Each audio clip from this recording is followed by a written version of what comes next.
It's time for our Miles with Memories moment, and Ann Clark joins us right now to talk a little bit about Parkinson's and Parkinson's dementia. Good morning, Ann. Good morning. First, I want to state that you are not a medical nor mental health expert. You just play one on the radio.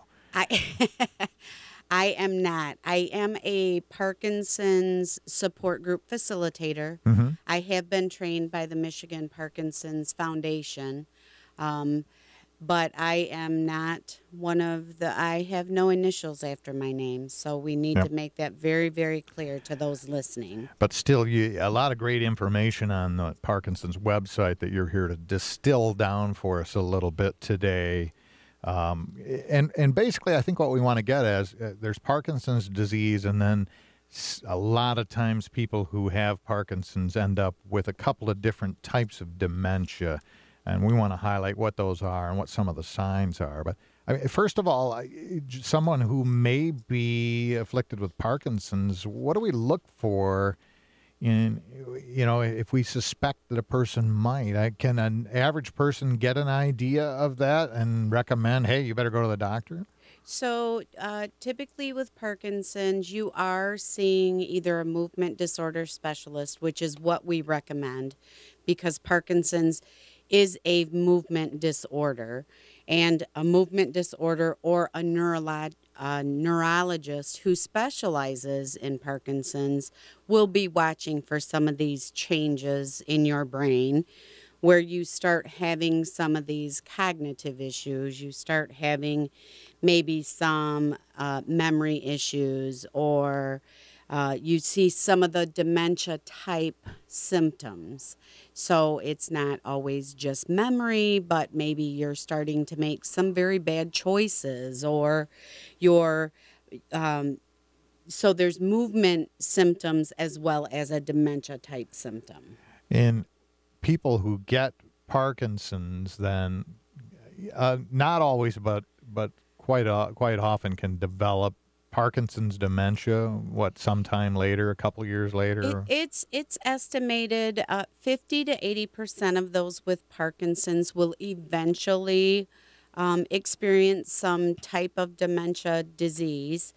And it's typically about 10 years later because Parkinson's is, although it's a progressive disease, it can last long, long time.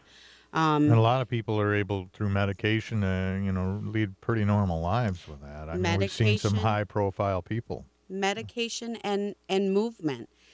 Just like with many of the dementias, it's about movement. You got to keep moving in order to keep moving. Oh, really? Yeah, absolutely. Absolutely. So if people that have Parkinson's symptoms listen to this program on a regular basis, is that going to help or hurt? Well, honestly, not everybody with Parkinson's is going to get dementia. Yeah. But if someone with Parkinson's sits in a chair and stops moving, they will quit moving. Mm-hmm. Just like somebody who's been diagnosed with dementia, or if you've been diagnosed with a depression, or if you sit in a chair and stop, things are going to quit working. And that's why with Miles for Memories, we talk about movement and we talk about activity and we talk about staying engaged and being part of the community, because it is critical, not just for your movement, but for your quality of life. It's very, very important for you and for your family and your social circle. We want you still involved. I think you alluded to some of the Parkinson's dementia symptoms, but what are some symptoms that might indicate that somebody has that? So with Parkinson's dementia, you can see some changes in memory or your judgment, your concentration. Sometimes there's the muffled speech, which you can get in just Parkinson's. There's trouble interpreting visual information. There can be hallucinations. Depression will play a role. That's why it's very important that you don't ignore the depression side.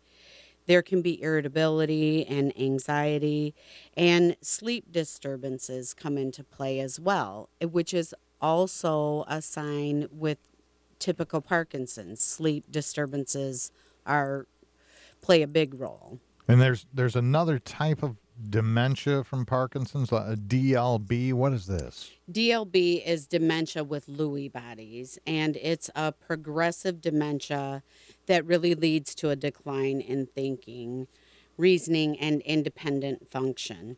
And it's a certain deposit that really damages the brain cells over time. So, and that is a specific type of dementia, which is why they are so closely related that's why it's critical that you get to a good diagnosis and a physician who really can look at and drill down to what is really going on with you. And is the website going to be a source for physicians that can help you do that? The website is a good source. And it's not just the Michigan Parkinson's Foundation website, but the Alzheimer's Association website, so alz.org, is another great website that talks about both. I got my information from both websites because they are the leading websites here in Michigan that will provide good quality information, and that's what we want.